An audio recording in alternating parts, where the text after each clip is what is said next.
Hey everyone, कैसे हैं आप लोग। उम्मीद करती हूँ आप सब अच्छे होंगे।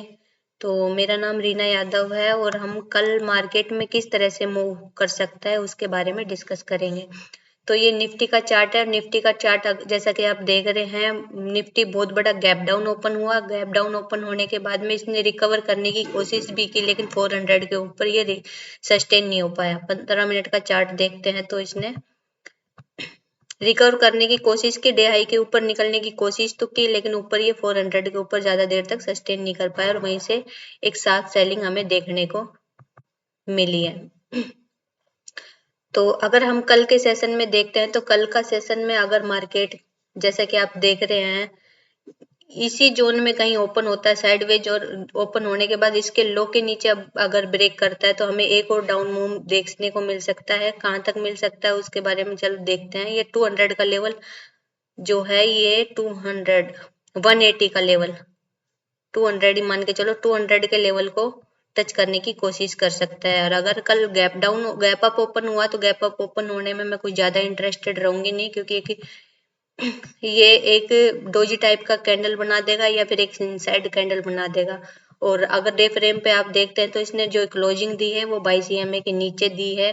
तो अगर ये कल मतलब कल यहीं पे कहीं पे होल्ड करता है, एक पोज कैंडल बनाता है और मतलब बुधवार के सेशन में इसको ब्रेक करता है तो हमें एक डाउन मूव देखने को, अच्छा खासा डाउन मूव देखने को निफ्टी में मिल सकता है। तो बैंक निफ्टी का अगर हम चार्ट देख लेते हैं तो बैंक निफ्टी भी आज बहुत बड़ा 500 पॉइंट गैप डाउन ओपन हुआ, और गैप डाउन ओपन होने के बाद इसने भी कुछ देर 48,000 के ऊपर कुछ देर इसने होल्ड करने की कोशिश की, जैसे कि आप देख रहे हैं।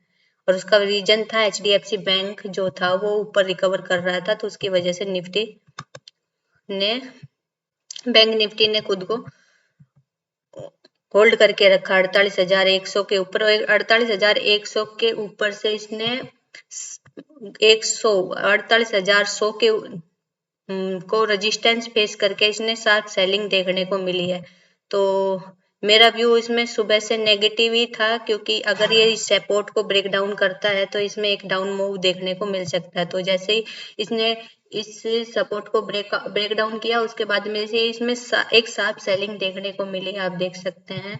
तो कल के सेशन में मार्केट कहीं इसी जोन में ओपन होता है, मैं मार्क करती हूँ, सॉरी। कल इसी जोन में ओपन होता है, ओपन होने के बाद में इस लो को ब्रेक करता है तो जो इसमें एक और डाउन मूव 700 से 800 पॉइंट का डाउन मूव हमें एक और देखने को मिल सकता है। तो अगर डे फ्रेम पे बैंक निफ्टी का चार्ट अगर हम देखते हैं तो बैंक निफ्टी एक चैनल को फॉलो कर रहा है डे फ्रेम पे। ये एक ट्रेंड लाइन है जिसको बैंक निफ्टी फॉलो कर रहा है, और ये 50% पे अभी ट्रेड कर रहा है। तो बैंक निफ्टी में जो डे फ्रेम पे जो सपोर्ट बनेगा वो इस ट्रेंड लाइन का सपोर्ट बनेगा। तो अगर बैंक निफ्टी कल इसी जोन में कहीं ओपन होने के बाद नीचे की साइड ब्रेक डाउन करता है तो ये 47,300 का लेवल टच करने की कोशिश करेगा, 350 का लेवल टच करने की कोशिश करेगा। और अगर यहाँ पे कल के सेशन में यहीं पे कहीं होल्ड कर लेता है और एक्सपायरी के दिन ये ब्रेक करता है तो और अच्छा मूव हमें देखने को बैंक निफ्टी में मिल सकता है।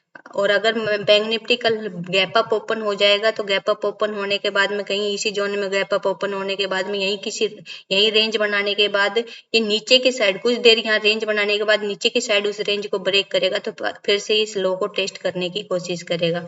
ऊपर की साइड हम बैंक निफ्टी में इंटरेस्टेड तभी रहेंगे जब ये आज के हाई, मतलब आज का जो हाई इसने बना रखा है उस हाई के ऊपर जैसे ही सस्टेन करेगा तो हमें यहाँ एक अप मूव देखने को तभी मिल सकता है। तो कल का सेशन में मार्केट अगर साइडवेज ओपन होने के बाद लो को ब्रेक करता है तो हमें एक और डाउन मूव देखने को मिल सकता है बैंक निफ्टी में। आई होप गाइज आपको मेरी वीडियो पसंद आई होगी। अगर आपको मेरी वीडियो पसंद आती है तो आप मेरी वीडियो को लाइक कर सकते हैं, चैनल को सब्सक्राइब कर सकते हैं।